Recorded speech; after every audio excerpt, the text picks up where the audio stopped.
welcome to this week's newsletter. This week we'll start with the Solheim Cup. How fantastic was that? That was as exciting as the Ryder Cup in 2012, the Miracle at Medina. That was, for those that didn't see, Europe won by 1 point, 14.5, 13.5, but it was in dramatic fashion.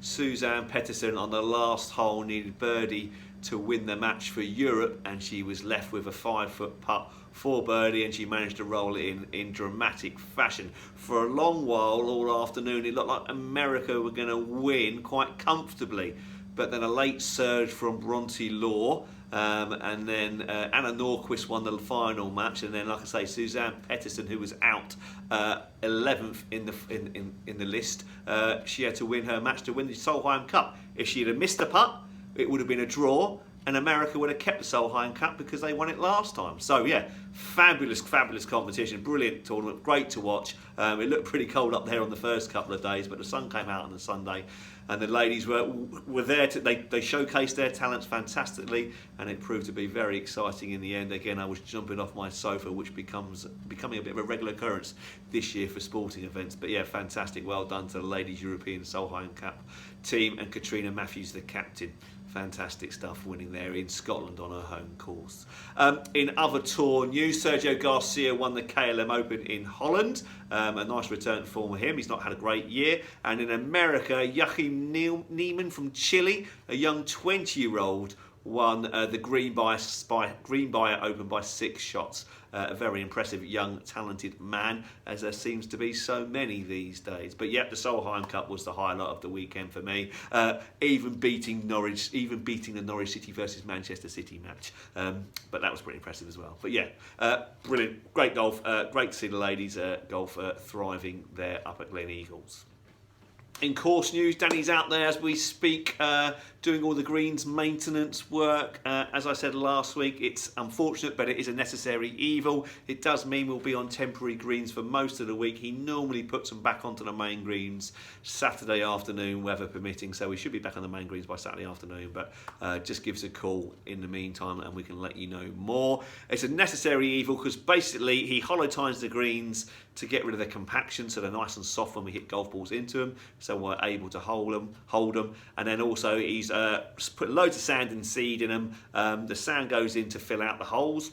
Obviously, it's like filling in potholes, yeah. And the seed, we're trying to get a lot more bent and fescue grasses into the greens, so we get a better putting surface.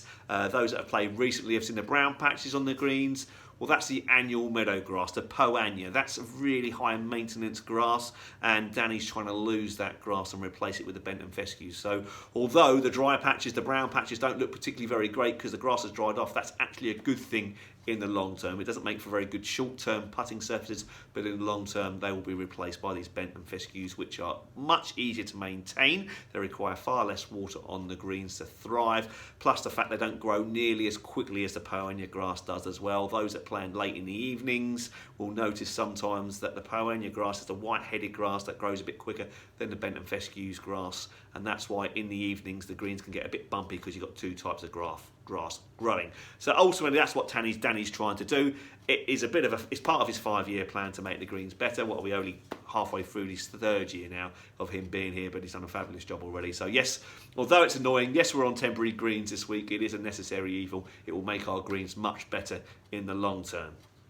In competition news, we had a little bit going on last week, and we'll go back to last Tuesday's Seniors Open, where Barry Needham, away player, he won with 42 points, beating Terry Norman from Caister, who got 41 points as well. But special mention to Kev Shaw, who was the leading Galston player. He came 3rd with 41 points on countback. Well done, Kev. And then Ed Ogles and Dave Woodham came 4th and 5th respectively on 39 points. So well done to you 3 gents in the Seniors Open.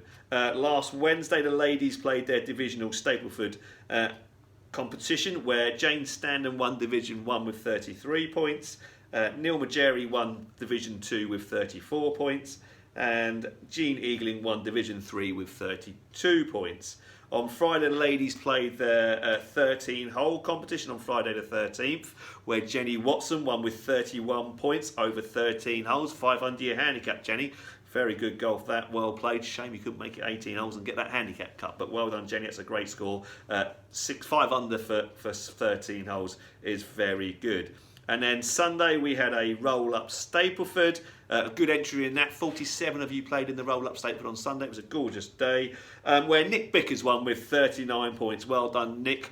He's had a nice return to form. Had a couple of lessons about a month or so ago that's really improved his game. Young Abby has had a nice return to form as well. She came second with 38 points, following on from her success at Royal Cromer, where she got 40 points there in the Junior Open, and she won the Bungay Junior Open as well, also with 39 points, I think, remember rightly. Anyway, she's had a good little couple of weeks there after a long layoff because of her back injury. So well done, Abby. Keep up the good work. Now you're fit and healthy. There's no reason why we can't get you in the county sides now. So well done, Abby. Great stuff that. Paul Newbury came third. Tommy Hunt fourth. Danny Perring fifth. Also all with 38 points on countback. So going back to Nick, well, that's a good case in point. What can we learn from Nick Bickers' lesson and why he suddenly started to play so well? Well, actually, it all comes down to Nick having to finish his golf swing, okay? He was very much trying to kind of hit the ball and wasn't really following through. We've got him very much now to really work on his follow through. So he's really focusing on his golf swing rather than actually hitting the ball, which sounds a ridiculous thing to say, doesn't it? Yeah, but that's absolutely what we want to focus on. We don't necessarily want to worry about the ball too much. Yes, we want to look at it, but we don't actually physically want to try and hit it. Our hand-eye coordination will do that for us more often than not. If we can keep our hands and arms nice and relaxed and keep your eye on the golf ball, then generally we'll always make decent contact with the golf ball. So for Nick, it was very much kind of used to be very punchy and hit it and not really following through. Now we've got him kind of following through beautifully and holding his finish for a nice pose for the cameras, okay? See my holding one there through the screen? It was quite impressive, wasn't it? Didn't mean to. But yeah, so yeah, well done, Nick. Great golf. Continue the good work. Continue trying to hold your finish and feel like you're going to pose for the cameras. And why don't a few of you others try that as well? Again, I see a lot of people just kind of hitting the golf ball and finishing there, okay? Try and make a nice full follow through and hold your balance and pose for the cameras is what I say to the kids. Okay, give that a go.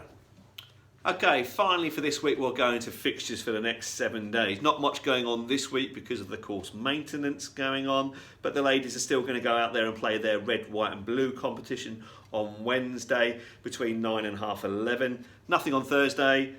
Friday, the NSPGA have got the tee reserve between 1 and 3, so we should be going back on the main greens about there. No guarantees, but just give us a call if you want to play Friday. So the NSPGA have got the tee reserve between 1 and 3. Saturday we're going to have a roll-up Stapleford, so just come in the shop, pay your £3 and away you go. Sunday we've got the Ken Golf Trophy, so the golf course is going to be closed all morning. Four ball better ball competition, so you enter in pairs.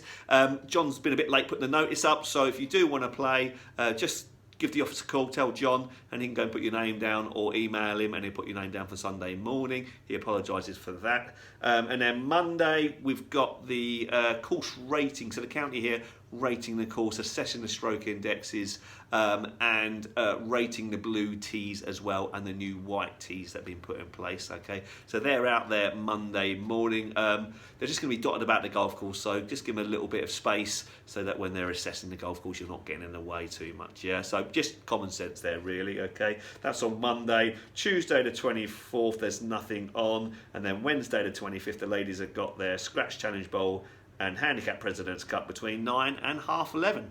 Okay, that's it for this week. The golf course isn't much fun at the moment, so it's a great time to come and do a bit of practice. I expect to see you all up on the practice ground over the next couple of days or so, working on those golf swings. Okay, look forward to seeing you then. Bye-bye.